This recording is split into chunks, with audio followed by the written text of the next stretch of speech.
नमस्कार दोस्तों।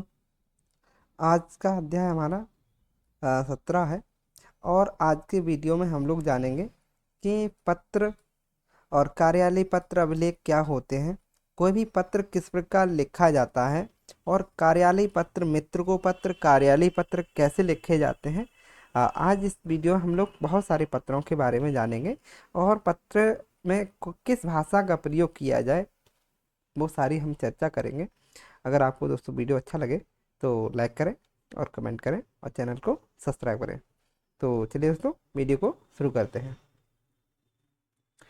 यहाँ पे पहले हमें पत्र लेखन पत्र लेखन क्या होता है।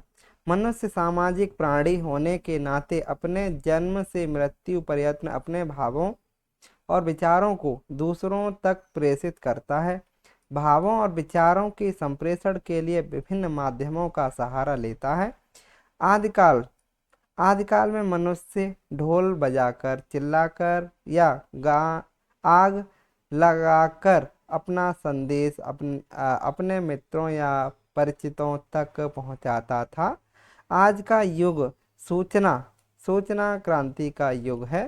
संदेश संप्रेषण के कई साधन आज हमारे पास उपलब्ध हैं। इन अत्याधुनिक साधनों को अपनाते हुए भी पत्र का महत्व है। मतलब आज आप लोग देखते हैं कि आज इंटरनेट पे ईमेल कर देते हैं और पत्रों के माध्यम से भी संदेश भेजे जाते हैं। और आपके प्राचीन काल में अलग अलग प्रकार से साइन का प्रयोग किया जाता, चिन्हों का प्रयोग किया जाता था। जैसे किसी को बुलाना है तो मसाल दिखा के किसी को बुला लेते थे, संदेश भेजते थे, है ना। और जैसे और किसी को कोई आदेश मतलब किसी को कोई संदेश पहुंचाना है तो वहाँ पे पत्रों के माध्यम से पत्र लिखते थे, है ना। तो इसी के बारे में हम लोग आज लोग देख रहे हैं। दैनिक कार्य व्यवहार के संपादन करते समय मनुष्य कई प्रकार के पत्र लिखता है। कई बार वह अपने स्वजनों को बधाई और शुभकामनाएं प्रेषण के लिए पत्र लिखता है, तो कई बार रोजगार के लिए आवेदन पत्र लिखता है और कभी किसी कार्य के न हो पाने पर शिकायती पत्र। सरकारी कामकाजों के संपादन के लिए भी एक कर्मचारी को नित्य प्रति इकाई प्रकार के पत्र लिखने होते हैं।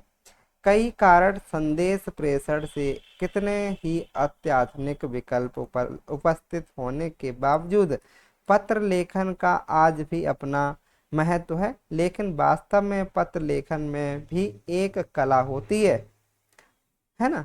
तो यहाँ पे अच्छे पत्र की प्रमुख विशेषताएं क्या होती हैं, इन शब्दों के माध्यम से अगर आप जो ये शब्द हैं, इन शब्दों को आप पत्र लिखते समय अगर ध्यान रखते हैं तो शब्दों में स्पष्टता होनी चाहिए आपकी, और सरलता होनी चाहिए और संक्षिप्तता होनी चाहिए, है ना। ये नहीं कि कुछ भी पत्र में लिखे जा रहे हैं, उसका कोई महत्व नहीं है ना। तो यहाँ पे देखते हैं क्या क्या विशेषताएं हैं आपकी। एक अच्छे और प्रभावी पत्र में निम्नलिखित विशेषताएं होती हैं। नंबर 1, सबसे पहले आपको सरलता होनी चाहिए। सरल शब्दों में पत्र को लिखा जाना चाहिए। एक अच्छे पत्र की भाषा सरल होनी चाहिए जिससे कि प्राप्तकर्ता को संदेश सरलता से स्पष्ट हो सके। पत्र में अनावश्यक कठिन शब्दों और दुरूह अलंकृत शब्दों का प्रयोग करने से बचना चाहिए। दूसरा, आपके पत्र लिखते समय स्पष्टता होनी चाहिए। एक अच्छे पत्र का प्रमुख गुण स्पष्टता होता है। पत्र लेखक को अपनी बात इतनी स्पष्ट लिखनी चाहिए कि प्राप्तकर्ता आपके संदेश को स्पष्ट रूप से ग्रहण कर सके। अगली विशेषता हमारी पत्र लिखते समय संक्षिप्तता भी आपको ध्यान रखनी चाहिए। एक अच्छे पत्र में संक्षिप्तता का गुण भी होता है। किसका गुण होता है? संक्षिप्तता का गुण होता है। पत्र लेखक को अपनी बात कम शब्दों में पूरी करने का प्रयास करना चाहिए। कई बार कई बार हम एक ही बात को अलग अलग शब्दों में पुनः लिखते जाते हैं। इस इस प्रवृत्ति से बचना चाहिए। मतलब शब्दों में संक्षिप्तता होनी चाहिए। ये नहीं कि अनावश्यक शब्दों का प्रयोग पत्र लिखते समय किए जा रहे हैं, है ना। नंबर 4 आपके क्रमबद्धता होनी चाहिए। हमेशा पत्र लिखते समय क्रमबद्धता को भी ध्यान में रखना चाहिए। पत्र लेखन को अपने अपने पत्र लेखन में क्रमबद्धता का भी ध्यान रखना चाहिए। जब एक ही पत्र में एकाधिक बातें लिखी जानी हो तब पहले महत्वपूर्ण बातों को लिखते, किन बातों को, इम्पोर्टेंट बातों को लिखते हुए फिर सामान्य बातों की ओर बढ़ना चाहिए। साथ ही यह भी ध्यान रखना चाहिए कि एक बात जब लिखना प्रारंभ कीजिए तब उसे पूरी तरह पूर्ण करने के बाद ही दूसरे विषय को लिखना प्रारंभ कीजिए। तो क्रमबद्धता किसी भी पत्र को लिखते समय अति आवश्यक होती है। अगली विशेषता है हमारी संपूर्णता। ये संपूर्णता क्या होती है? पत्र लेखक को इस बात का भी ध्यान रखना चाहिए कि वह जो संदेश प्रेषित करना चाहता है वे सब उसमें उस पत्र में समाहित कर दिए हों। कोई भी विषय या बात लिखने से न रह जाए, ये भी आपको ध्यान रखना चाहिए। संपूर्णता, जो भी आप अपने भावों को स्पष्ट करना चाहते हैं पत्र में, वो सारी बातें लिख जानी चाहिए। अगली विशेषता है प्रभावशीलता। पत्र ऐसा होना चाहिए कि वह पाठक या प्राप्तकर्ता पर अपना प्रभाव छोड़े। इसीलिए इसके लिए पत्र लेखक को प्रभावी भाषा के साथ साथ प्रभावी शैली को अपनाना चाहिए, है ना। प्रभाविता भी और सही अच्छे शब्दों का, विनम्र शब्दों का प्रयोग किया जाना चाहिए। अगली विशेषता है यहाँ पे वह सज्जा क्या होती है? उपर्युक्त विशेषताओं के साथ साथ वह सज्जा का भी पत्र लेखन में अपना महत्व होता है। इस हेतु निम्नलिखित बातों को ध्यान में रखना चाहिए। कागज अच्छे किस्म का हो और लिखावट सुंदर और स्पष्ट हो और बर्तनी की त्रुटियां न हो और विराम चिन्हों का उचित प्रयोग हो।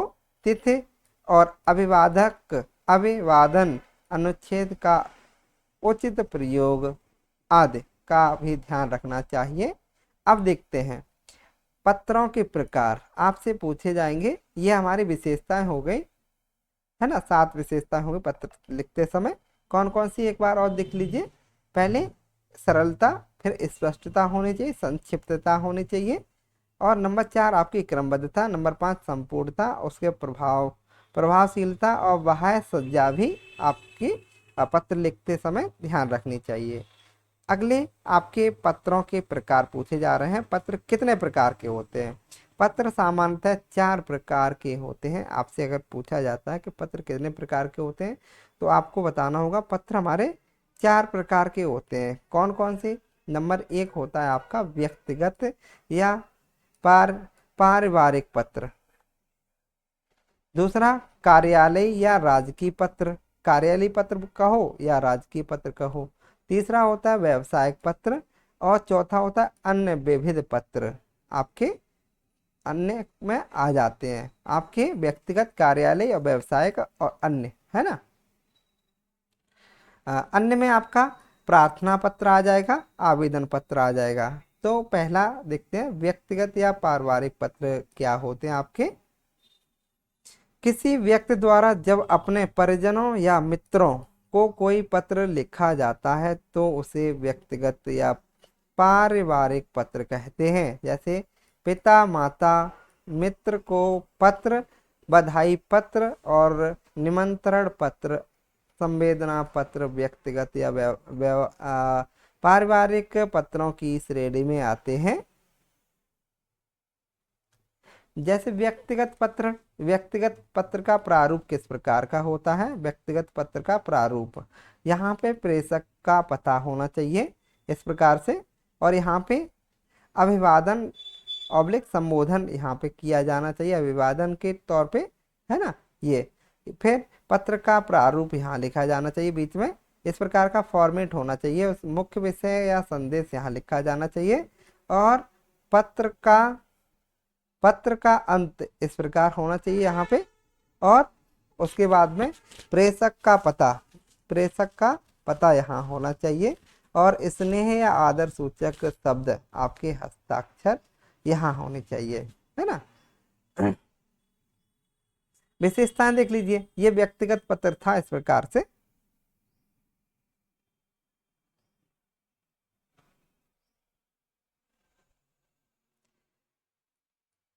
विशेष बातें क्या होती हैं व्यक्तिगत पत्रों में?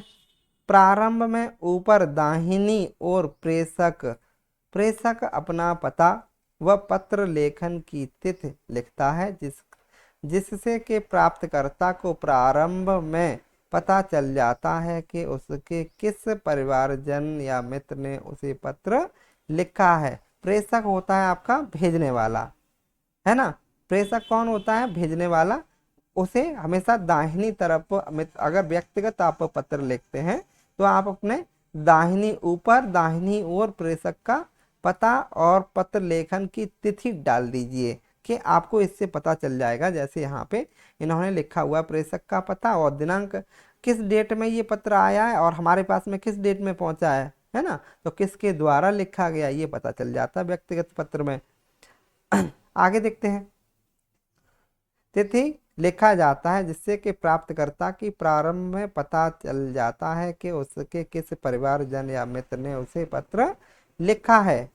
अगला, पत्र प्राप्तकर्ता के स्वयं के संबंध को ध्यान में रखते हुए आप तदनुसार पत्र लेखन संबोधन या अभिवादन सूचक शब्दों का प्रयोग कर सकते हैं। यहाँ पे आप अभिवादन सूचक शब्द, आप किसको, आपका संबंध, जैसे आप अपने पापा को लिखना चाहते हैं, माँ को लिखना चाहते हैं, चाचा को लिखना चाहते हैं, या अपने मित्र को लिखना चाहते हैं, यहाँ पे अभिवादन सूचक शब्द लिखा जाएगा, है ना। उसके बाद में बड़ों को पत्र लिखते समय क्या किन बातों का ध्यान रखना है आपको? बड़ों, अगर आप अपने से बड़ों के किसी भी व्यक्ति को पत्र लिखते हैं तो वहाँ पे हमेशा ध्यान रखना है कि बड़ों को किस प्रकार, किन शब्दों का प्रयोग किया जाना चाहिए। जहाँ पे जैसे आदरणीय शब्दों का प्रयोग कर सकते हैं अपने से बड़े के लिए, पूजनीय कर सकते हैं, पूज्य कर सकते हैं, और श्रद्धेय या पूजनीय या पूज्या या माननीय आदि शब्दों का प्रयोग कर सकते हैं अपने से बड़ों का पत्र लिखते समय। अपने से छोटों को पत्र लिखते समय निम्न बातों का ध्यान रखना चाहिए। प्रिय या चिरंजीवी या अनुज या सुश्री, प्यारी, स्नेहिल आदि शब्दों का प्रयोग करना चाहिए, है ना। इन बातों का बड़े ध्यान से रखना चाहिए। बड़ों के लिए पत्र लिखा जाए तो आदरणीय, पूजनीय, पूज्य, श्रद्धा, पूजनीय, पूज्य, माननीय आदि शब्दों का ध्यान रखना चाहिए। छोटों के लिए पत्र प्रिय, चिरंजीवी, अनुज, सुश्री, प्यारी, स्नेहलता आदि, स्नेहिल का आदि का प्रयोग किया जाना चाहिए। हम उम्र व्यक्ति के लिए, अगर आपके बराबर का कोई व्यक्ति है, अगर आप उसको कोई पत्र लिख रहे हैं तो प्रिय मित्र और प्रिय बंधु का शब्दों का प्रयोग करेंगे आदर सूचक शब्दों में, है ना। पत्र का प्रारंभ सामान्य जानकारियों यथा स्वयं की कुशलता की जानकारी देने और प्राप्तकर्ता की कुशलता की कामना करते हुए फिर पत्र के मुख्य विषय पर आना चाहिए। पहले क्या करेंगे आप, मतलब पहले सामान्य बातें लिखेंगे और स्वयं की कुशलता, मतलब आप अपने स्वयं की पहले कुशलता देंगे, कुशलता के बारे में लिखेंगे, कुशलता की जानकारी देंगे और प्राप्तकर्ता की कुशलता की कामना करेंगे, है ना। जैसे आप अपने मित्र को अपने पिता के लिए पत्र लिखते हैं तो उसमें लिखेंगे कि पूजनीय, पिताश्री, मैं सकुशल हूँ, आशा है कि आप भी सही होंगे, आप भी अच्छे होंगे, ऐसे शब्दों का प्रयोग करेंगे, है ना। कामना करते हुए पत्र के मुख्य विषय के बारे में आप फिर जो लिखना चाहते हैं, पापा को पत्र लेकर हैं तो आप जो बताना चाहते हैं, जैसे मैं अपने बारे में बताऊं कि मैं अपने पिता को पत्र लिखूं तो मैं क्या लिखूंगा, मेरा जैसे विषय है, मेरी जॉब लग गई है, और मैं आपको बधाई देना चाहता हूँ, है ना। तो इस प्रकार से शब्दों का प्रयोग कर सकते हैं, तो पापा को खुशी होगी, है ना। जैसे पत्र के अंत में हम पत्र लिख रहे हैं, पत्र के अंत में क्या होता है, जिन्हें हम पत्र लिख रहे हैं उसके परिवार के बड़े परिजनों यथा माता पिता को प्रणाम व छोटों के लिए प्यार प्रेरित करना चाहिए। मतलब प्रारंभ में अपनी कुशलता के बारे में बताओ, और प्राप्तकर्ता, जो प्राप्त करता है उसकी कुशलता के बारे में कामना करो। उसके बाद में उसके परिवार के बारे में, अंत में, पत्र के अंत में क्या करना, अब बीच में अपना जो संदेश देना चाहते हो वो लिख दो, उसके बाद में व्यक्तिगत पत्र में, उसके बाद में अगर आप और उसके परिवार परिजनों के बारे में, अंत में परिवार परिजनों के बारे में, माता पिता के बारे में प्रणाम या प्यार के शब्दों के आदि शब्दों का प्रयोग करना चाहिए।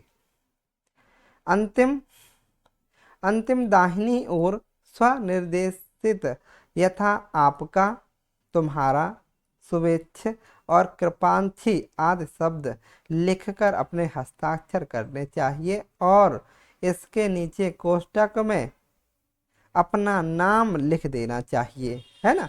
इस प्रकार से कि भाई किसने लिखा है पत्र, ये भी तो पता होना चाहिए। जैसे अंत में पत्र जहां भेजना है वहां का पता बाईं ओर लिख देना चाहिए। यहाँ देख रहे होंगे, यहाँ पे जहां भी आपको प्रेषित का पता, जहां भी आप पत्र भेजना चाहते हैं तो वहां पे आप उसका पता लिख दीजिए, है ना। तो ये हो गया आपका व्यक्तिगत पत्र। व्यक्तिगत पत्र या पारिवारिक पत्रों के कुछ उदाहरण आपके सामने इस प्रकार रहेंगे। जैसे पुत्र द्वारा पिता को पत्र, पुत्र के द्वारा पिता को पत्र व्यक्तिगत पत्र हो जाएगा इसमें। तो यहाँ पे क्या लिखना है, यहाँ पे कहाँ से हम जहाँ से भी हम क्या लिख रहे हैं, पत्र लिख रहे हैं जिस भी स्थान से, और जिस डेट में लिखा है हमने पत्र, वो डेट यहाँ पे डाल देनी चाहिए। पिता को लिख रहे हैं ना, तो किन शब्दों का प्रयोग करेंगे आप यहाँ पे, पूज्य पिताजी, किसका प्रयोग करेंगे, पूज्य पिताजी। उसके बाद में आप यहाँ पे सम्मान सूचक शब्दों का प्रयोग करेंगे, सादर प्रणाम यहाँ पे। उसके बाद में आप इस प्रकार आप जो भी आप पापा को जो भी आप संदेश देना चाहते हो, पहले सकुशलता के बारे में, अपने सकुशलता के बारे में बताएंगे, फिर अब पापा की सकुशलता के बारे में आप पूछ लेंगे, है ना। और बीच में अपना जो भी आप संदेश देना चाहते हैं वो लिख देंगे। उसके बाद में परिवार के बारे में और थोड़े स्नेह पूर्वक आदर सूचक शब्दों का प्रयोग करके बाकी को अंत कर देंगे। जैसे यहाँ पे मैं देखते हैं, मैं यहाँ सकुशल हूँ और आशा करता हूँ कि आप सभी वहाँ मंगलमय होंगे। मेरी परीक्षाएं संपन्न हो चुकी हैं, सभी प्रश्न पत्र अच्छे हुए हैं। आशा है मैं स्नातक परीक्षा को अच्छे अंकों से उत्तीर्ण कर पाऊंगा। ग्रीष्मकाल के 2 माह मई और जून मैं उदयपुर में ही बिताना चाहता हूँ। इस अवधि में मैं प्रशासनिक सेवा परीक्षा की तैयारी करना चाहता हूँ। शहर की कई संस्थाओं में इस परीक्षा की तैयारी की कक्षाएं प्रारंभ होने जा रही है। मैं भी अपनी तैयारी हेतु इन परीक्षाओं में जाना चाहता हूँ। मुझे इस हेतु 10,000 रुपये की आवश्यकता है। कृपया यह राशि शीघ्र मेरे बैंक खाते में जमा करवाने का कष्ट करें, जिससे मैं अपना अध्ययन जारी रखते हुए इन कक्षाओं में सम्मिलित हो सकूं, है ना। और पिताजी को प्रणाम, सलोनी को प्यार, है ना। पिताजी को प्रणाम, और अपने बहन के बारे में इन्होंने लिखा है कि सलोनी को प्यार, है ना। और आपका पुत्र यहाँ पे डाल दिया इन्होंने, और यहाँ पे अपना नाम लिख दिया है ना। यहाँ पे अगला पत्र आपका पिता का पुत्र को पत्र। अब पिता पुत्र को पत्र लिख रहे हैं, इसमें यहाँ पे लिखेंगे अपना एड्रेस, लिखेंगे जहाँ से भी ये लिख रहे हैं 10 श्याम सदन कपासन। किस डेट को लिखा है? 1 अगस्त 2015 को। यहाँ पे प्रिय पुत्र मनीष, यहाँ पे जिसके द्वारा लिखा जा रहा है, किसके? प्रिय पुत्र मनीष, यहाँ पे सुभाशीष, उसका संदेश लिख दिया। उसके बाद में तुम्हारा पत्र मिला, पढ़कर प्रसन्नता हुई, यह जानकर बहुत खुशी हुई कि तुम्हारे सभी प्रश्न पत्र बहुत अच्छे हुए हैं और तुम स्नातक परीक्षा अच्छे प्रतिशत से उत्तीर्ण होने की उम्मीद रखते हो। जीवन में समय का बड़ा महत्व होता है। तुम अपने ग्रीष्म काल का उपयोग प्रशासनिक सेवा परीक्षा की तैयारी में करना चाहते हो, यह जानकर अच्छा लगा। हमें अपने लक्ष्य को निर्धारण कर पूरे समर्पण के साथ उसकी प्राप्ति में जुट जाना चाहिए। मुझे आशा है तुम अपने लक्ष्य के प्रति पूर्ण समर्पित हो। मैं कल ही तुम्हारे बैंक खाते में 10,000 रुपये जमा करवा दूंगा, जिससे कि तुम्हारा अध्ययन निर्बाध रूप से जारी रह सके। तुम अपने लक्ष्य को अवश्य प्राप्त करो। ऐसी कामना के साथ तुम्हारा पिता प्रमोद। यहाँ पे नाम लिख दिया, उस तुम्हारा पिता, उसके बाद में नाम लिख दिया। ये हो गया व्यक्तिगत पत्र।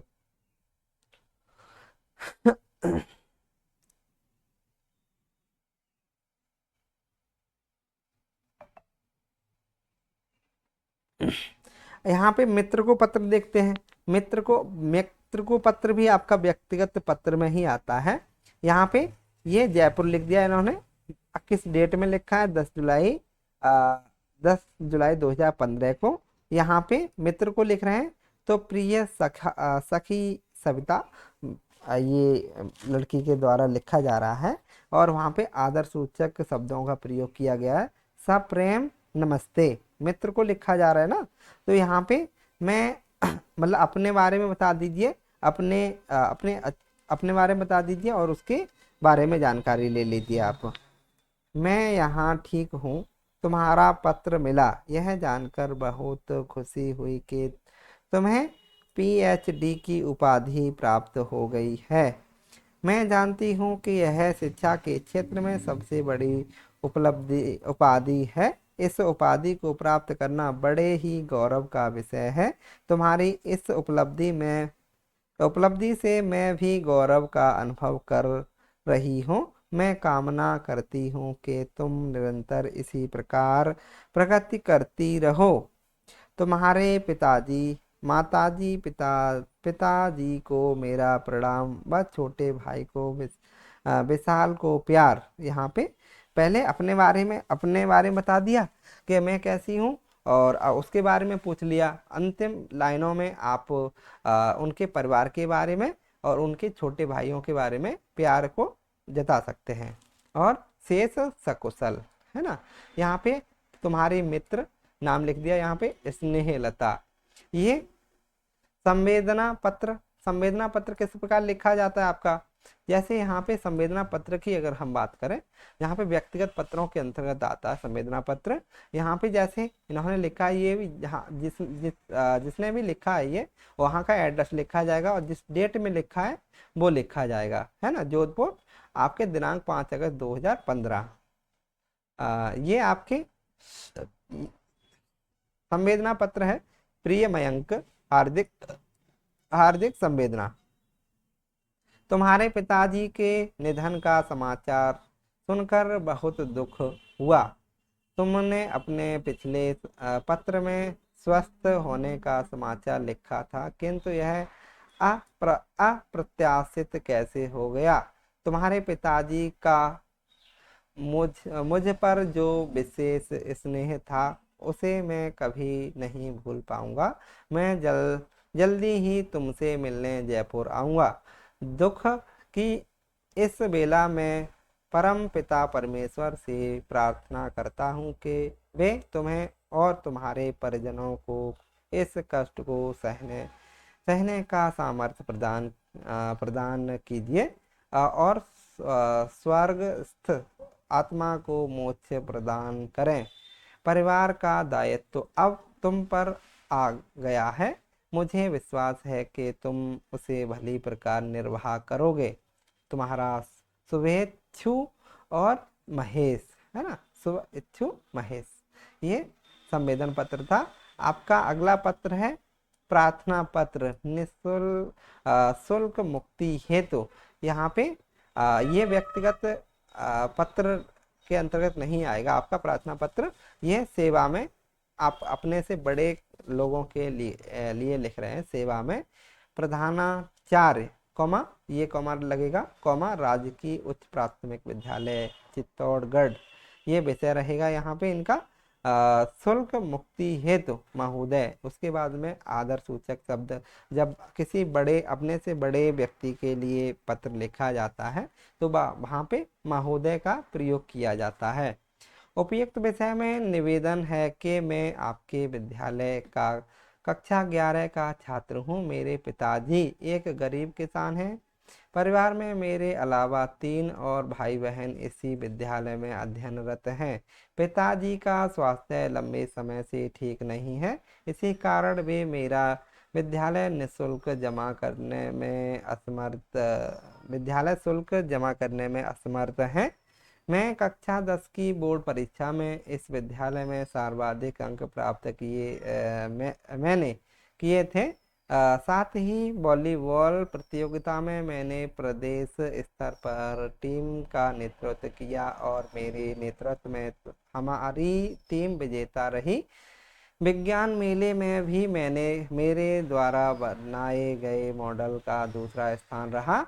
अतः आपसे निवेदन है कि मेरे विगत श्रेष्ठ परिणामों व परिवार की कमजोर आर्थिक स्थिति को ध्यान में रखते हुए मेरा शुल्क माफ करने का कष्ट कीजिए।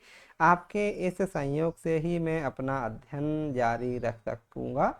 आशा है आप मेरा शुल्क माफ कर मुझे अनुग्रहित करेंगे। दिनांक लिख दीजिए यहाँ पे। और उसके बाद में इधर आपका आज्ञाकारी शिष्य रमेश कक्षा 11। यहाँ पे निमंत्रण पत्र किस प्रकार लिखा जाता है? राजकीय उच्च प्राथमिक विद्यालय चेतक सर्किल उदयपुर। यहाँ पे प्रिय महोदय, आदर सूचक शब्द का प्रयोग करेंगे। प्रिय महोदय या महोदया, विद्यालय के वार्षिकोत्सव में आप सादर आमंत्रित हैं। मुख्य अतिथि श्री डैश अध्यक्ष, यहाँ पे सबका नाम लिख दीजिए। अध्यक्ष राजस्थान साहित्य अकादमी उदयपुर। यहाँ पे अध्यक्ष श्री डैश नाम लिख दो। जिला शिक्षा अधिकारी आपके उदयपुर। कार्यालय, यहाँ प्रतिवेदन प्रस्तुत, सांस्कृतिक कार्यक्रम, पारितोषित विवरण, उद्बोधन, मुख्य अतिथि व अध्यक्ष। धन्यवाद। दिनांक 26 अप्रैल 2015। स्थान विद्यालय सभागार। समय अपराह्न 3 बजे। यहाँ उपरापेक्षी और यहाँ पे सचिव, शिक्षक, अभिभावक संघ, निवेदक, प्राचार्य। यहाँ पे शिकायती पत्र किस प्रकार लिखा जाता है? सेवा में मेयर महोदय, नगर निगम अजमेर। विषय सफाई के संबंध में। उपयुक्त विषय में निवेदन है कि हमारे मोहल्ले में विगत कई दिनों से सफाई कर्मचारी नहीं आ रहा है। सड़कों पर यत्र तत्र कचरा फैला हुआ है। नालियों की सफाई न होने के कारण पानी सड़कों पर फैल रहा है। गली में बदबू फैल रही है और मच्छर हो चुके हैं, जिससे बीमारियों का खतरा बढ़ रहा है। इस संबंध में हम अपने जिन प्रतिनिधि को भी कई बार सूचित कर चुके हैं, किंतु उन्होंने इस ओर कोई ध्यान नहीं दिया है। अतः आपसे निवेदन है कि आप सफाई कर्मचारी को पाबंद करने का कष्ट कीजिए। आपके सहयोग की अपेक्षा है। दिनांक लिख दीजिए यहाँ पे और डेट डाल दीजिए। भवदी लिख दीजिए, काका कोई भी XYZ हो सकता है, आपका वार्ड नंबर जो भी हो वो डाल दीजिए यहाँ पे। ये आपका शिकायती पत्र हो गया। अब अगला पत्र आपका कार्यालयी पत्र होते हैं दूसरे। पहले व्यक्तिगत पत्र थे, अब कार्यालयी पत्र किस प्रकार लिखे जाते हैं। वे पत्र जो किसी सरकारी कर्मचारी द्वारा, किसके द्वारा, सरकारी कर्मचारी द्वारा किसी अन्य अधिकारी या कर्मचारी को किसी विशेष राजकीय कार्य को करने या जानकारी देने हेतु लिखे जाते हैं, वे कार्यालय या सरकारी पत्र कहलाते हैं। जैसे सामान्य सामान्य सरकारी पत्र, परिपत्र, अधिसूचना या अनुस्मरण, विज्ञप्ति, कार्यालय आदेश या ज्ञापन आदि इस प्रकार के पत्र कार्यालय पत्र के अंतर्गत आते हैं। सामान्य कार्यालय पत्र क्या होते हैं। राजस्थान सरकार कार्यालय, जिला कलेक्ट्रेट, उदयपुर, है ना। यहाँ पे क्या डालना है आपको, यहाँ आपके दाईं तरफ दिनांक डालना है 1 अगस्त 2015 और बाईं तरफ आपको पत्र क्रमांक डालना है जिसका उदय ये आपका पत्रांक संख्या हो जाएगी। शासन सचिव, वित्त विभाग, जिस किसी भी विभाग के द्वारा भेजा जा रहा है, राजस्थान सरकार, जयपुर। विषय आप डाल दीजिए। उसके बाद में विषय स्वच्छता अभियान हेतु बजट स्वीकृति, है ना। तो इसमें महोदय आदर सूचक सम्मान शब्द का प्रयोग करेंगे। महोदय, हम उपयुक्त विषय की ओर आपका ध्यान दिलाना चाहते हैं। उदयपुर झीलों का शहर है। अरावली की सुरगम्य पहाड़ियों के बीच बसा होने के कारण पर्यटन की दृष्टि से विश्व में अपनी विशेष पहचान रखता है। वर्ष भर में लाखों देशी या एवं विदेशी पर्यटक यहाँ पर्यटन हेतु आते हैं। विगत कई वर्षों से झीलों की स्वच्छता हेतु विशेष ध्यान न दिए जाने के कारण अभियान चलाकर इनकी सफाई करने की विशेषता है, जिससे कि शहर के पर्यटन छवि पर विपरीत प्रभाव न पड़े। आगामी स्वतंत्रता दिवस को माननीय मुख्यमंत्री महोदय द्वारा झील स्वच्छता अभियान का शुभारंभ किया जाएगा। अतः आपसे निवेदन है कि इस संबंध में आवश्यक बजट और यथाशीघ्र जारी करने का कष्ट करवावें, जिससे कि अभियान का सुचारू संचालन किया जा सके। आप भवदीय जिला कलेक्ट्रेट आपका ये हो गया आपका कार्यालय पत्र। कार्यालय आदेश क्या होता है आपका, ये देख लीजिए। किसी कार्यालय के कर्मचारी की नियुक्ति, स्थानांतरित या पदोन्नति, दंड और अवकाश स्वीकृत आदि की सूचना के निमित्त जारी किया गया पत्र कार्यालय आदेश कहलाता है। माध्यमिक शिक्षा बोर्ड राजस्थान अजमेर, यह आपका दिनांक रहेगा। यहाँ पे दिनांक आपका 11 अक्टूबर 2015। यहाँ क्रमांक संख्या रहेगी। कार्यालय आदेश इस प्रकार रहेगा। कार्यालय आदेश, अधोलिखित व्यक्तियों को लिपिक के पद पर नियुक्ति किया जाता है। मतलब कार्यालय आदेश में नियुक्ति के लिए है, ये नियुक्त किया जाता है। नंबर 1 सुरेश चंद्र शर्मा सुपुत्र श्री रमाशंकर। नंबर 2 ओम प्रकाश बोहरा सुपुत्र सिंह राधा किशोर। ये आपके कार्यालय आदेश है। इसमें हस्ताक्षर हो जाएंगे सचिव के, हस्ताक्षर सचिव, है ना। यहाँ पे निविदा क्या होता है। सरकारी कार्यालय अथवा गैर सरकारी प्रतिष्ठानों द्वारा सामान आपूर्ति या निर्माण या मरम्मत आदि कार्य करने के लिए कार्य संपन्न कर सकने वाले व्यक्तियों या प्रतिष्ठानों को सूचना प्रदान कराने के लिए समाचार पत्रों में उससे संबंधित जो आमंत्रण प्रकाशित किया गया है उसे निविदा कहते हैं। क्या कहते हैं, निविदा कहते हैं। सरकार, राजस्थान सरकार कार्यालय जिला शिक्षा अधिकारी माध्यमिक नागौर। क्रमांक संख्या और आपकी GCA नागौर 2014-15 1560 दिनांक रहेगी आपकी। यहाँ निविदा सूचना संख्या रहेगी आपकी। राजस्थान के राज्यपाल महोदय की ओर से निम्न हस्ताक्षरकर्ता के कार्यालय में निम्नलिखित सामग्री की आपूर्ति हेतु मोहरबंद निविदाएं आमंत्रित की जा रही है।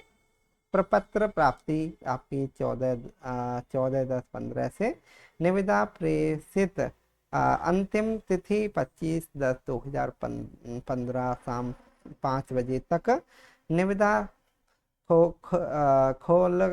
निविदा खोलना आपकी 26/10/2015 को प्रातः 11 बजे। आपूर्ति की जाने वाली सामग्री का विवरण आपका इस प्रकार का रहेगा। ये क्रम संख्या रहेगी आपकी सामग्री विवरण। कंप्यूटर, स्टील अलमारी, कुर्सियाँ। यहाँ पे अनुमानित राशि लाख में है। ये 1 लाख 2 लाख 1 लाख 1 लाख। धरोहर राशि आपकी 4000 2000 2000। निविदा शुल्क 100 आपूर्ति अवधि 1 माह 1 माह 1 माह। हस्ताक्षर रहेंगे जिला शिक्षा अधिकारी माननीय यहाँ पे नागौर। माध्यमिक होगा यहाँ पे, जिला शिक्षा अधिकारी माध्यमिक नागौर।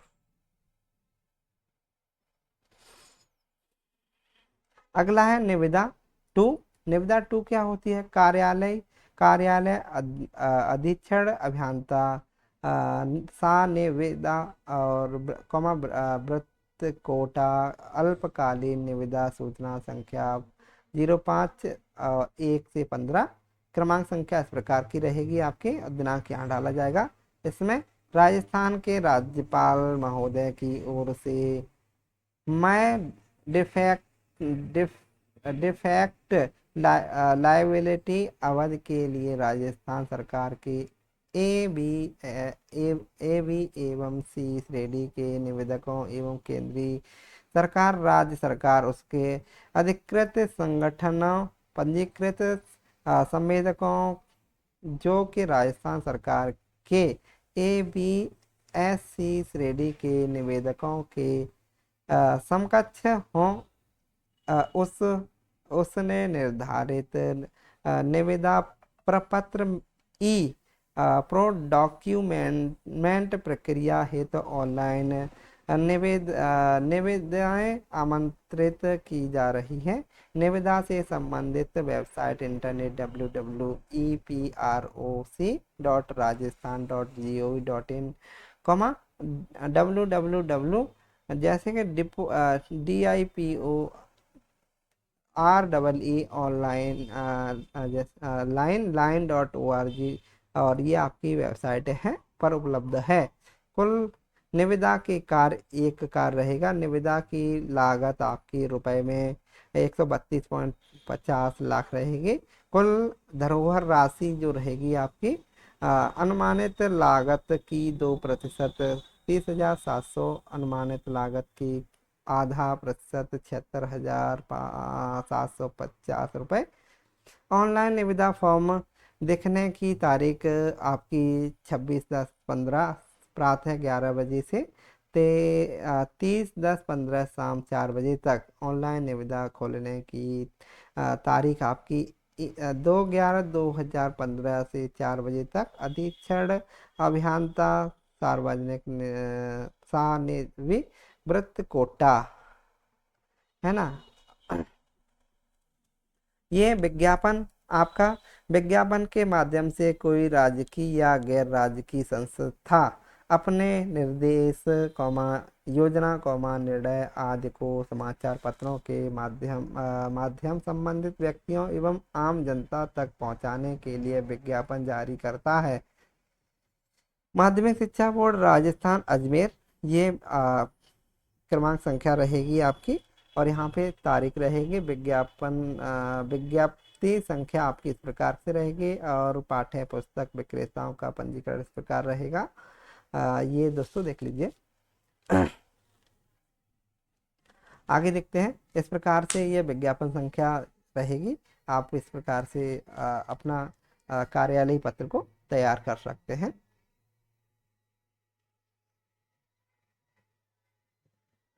ये राजस्थान सरकार वित्त विभाग आय व्यय के अनुभाग से है।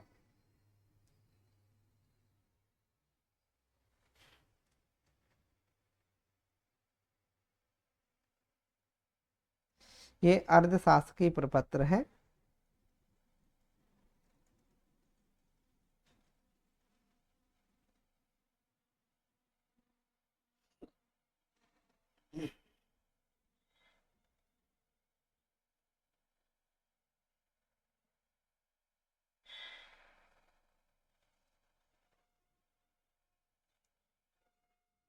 नंबर तीसरा आपका है व्यवसायिक पत्र।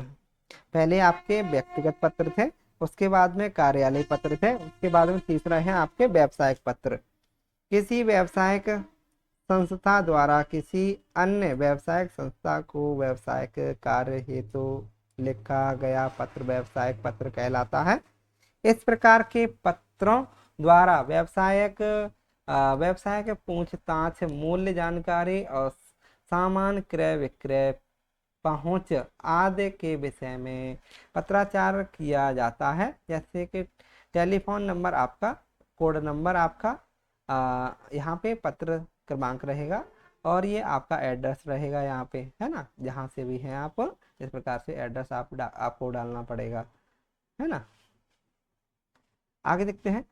यहाँ पे सेवा सर्वश्री, यहाँ पे केशव माधव प्रकाशन, चौड़ा, रास्ता जयपुर। विषय रहेगा आपका पुस्तक सूची व मूल्य सूची मंगवाने हेतु महोदय, प्रिय महोदय। प्रिय शब्दों का आप अपने के बराबर जो भी व्यक्ति होते हैं उनके लिए प्रिय का प्रयोग करते हैं, अपने बराबर के व्यक्तियों के लिए। हमें यह लिखते हुए प्रसन्नता है कि 3 वर्ष पूर्व हमने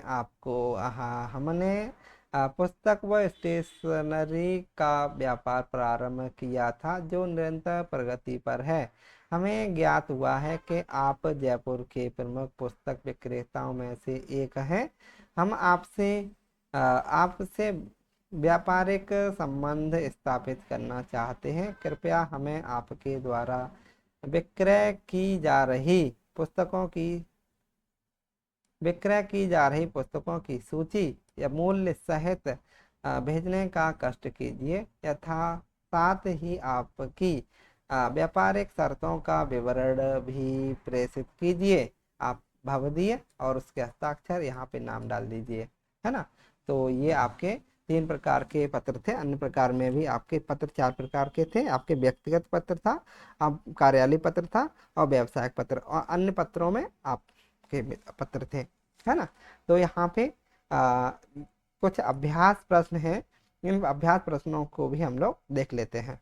पत्र लेखन की विशेषता नहीं है। स्पष्टता हाँ होती है, संपूर्णता भी होती है, संक्षिप्तता भी होती है, क्लिष्टता नहीं होती। डी ऑप्शन यहाँ पे नहीं पूछा जा रहा है, तो नहीं ही हमारा उत्तर हो जाएगा। जैसे मोहल्ले की सफाई के लिए लिखा गया पत्र कहलाता है शिकायती पत्र, पारिवारिक पत्र, प्रार्थना पत्र या व्यवसायिक पत्र। तो क्या शिकायती पत्र क्या कहलाता है आपका? ये मोहल्ले की सफाई के लिए लिखा गया पत्र आपका शिकायती पत्र कहलाएगा। तीसरा प्रश्न आपके सामने है, एक व्यापारी दूसरे व्यापारी से सामान मंगवाने के लिए किस प्रकार का पत्र लिखता है? तो आपका उत्तर हो जाएगा व्यावसायिक पत्र लिखता है। प्रार्थना पत्र नहीं, ज्ञापन नहीं, परिपत्र नहीं, व्यावसायिक पत्र लिखेगा आपका। चौथा प्रश्न आपके सामने है, किसी पद पर नियुक्ति हेतु लिखा गया पत्र होता है, परिपत्र होता है, कार्यालय आदेश होता है, आवेदन पत्र होता है, प्रार्थना पत्र होता है। तो इसका ऑप्शन 4 का ऑप्शन नंबर क्या हो जाएगा? आवेदन पत्र हो जाएगा। किसी पद पर नियुक्ति हेतु लिखा गया पत्र आपका क्या कहलाता है? आवेदन पत्र कहलाता है। अधिसूचना किसे कहते हैं? परिपत्र से आप क्या समझते हैं, स्पष्ट कीजिए। अपने महाविद्यालय के लिए स्टेशनरी सामग्री खरीदने हेतु निविदा लिखिए।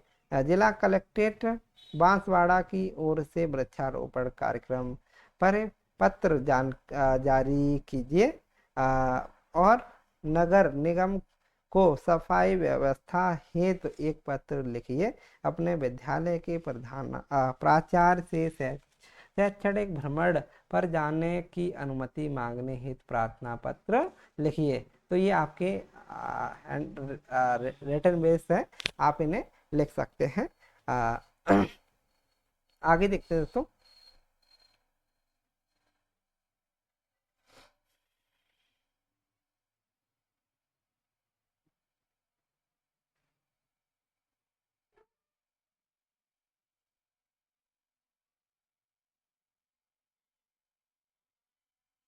तो अगला अध्याय हमारा 18 रहेगा और इसमें संक्षिप्तीकरण, सार लेखन एवं पल्लवन विस्तार लेखन देखेंगे।